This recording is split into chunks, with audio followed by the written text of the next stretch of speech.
പിണറായിന്റെ പോലീസിനെ സ്വന്തം പാർട്ടിക്കാരെ റോട്ടിൽ നിന്ന് ഭീഷണിപ്പെടുത്തുകയാണ് അല്ലേ? അപ്പൊ അതൊന്നും ഒരു ശരിയായ രീതിയല്ല. മുമ്പൊരു ഡയലോഗ് ഉണ്ടല്ലോ, അതാണ് എനിക്ക് ഓർമ്മ വരുന്നത്.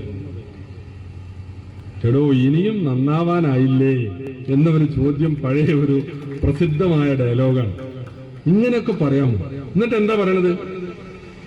പാതി പഠിച്ച അഭ്യാസവുമായി വന്നാൽ മുഴുവൻ പഠിച്ച അഭ്യാസമായിട്ട് ഞങ്ങൾ ഇറങ്ങുന്നു. നിങ്ങൾ ഇറങ്ങിയാലോ ഞങ്ങളെ മൂക്കിൽ വലിക്കൂ. ഇത് എന്താ ഈ പറയുന്നത്? എന്നിട്ട് ഞങ്ങൾ അതിനെ തീരുമാനിച്ചിട്ടില്ല എന്ന്. അത് കൊള്ളാം അല്ലേ? ഞങ്ങൾ അതിന് തീരുമാനിച്ചിട്ടില്ല. അങ്ങനെ തീരുമാനിച്ചാൽ നിങ്ങൾ ആരും ഉണ്ടാവില്ല എന്ന്. ജനാധിപത്യം എങ്ങനെയാണ്? ഇവിടുത്തെ ലീഗിനെയും ഇവിടുത്തെ ജനാധിപത്യ പ്രസ്ഥാനങ്ങളെയും പറയുന്ന ആളുകൾ മനസ്സിലാക്കിയിട്ടില്ല. ഞങ്ങൾ ജനപിന്തുണയുള്ളവരാണ്. ഞങ്ങൾ നിങ്ങളെക്കാൾ വലിയ തോതിൽ ജനപിന്തുണ ആർജിച്ചവരാണ്. അങ്ങനെയുള്ള പ്രസ്ഥാനങ്ങൾ അങ്ങ് മൂക്കിൽ വലിച്ചാൽ തീരുമോ? അങ്ങനെ വലിക്കാൻ കഴിയോ?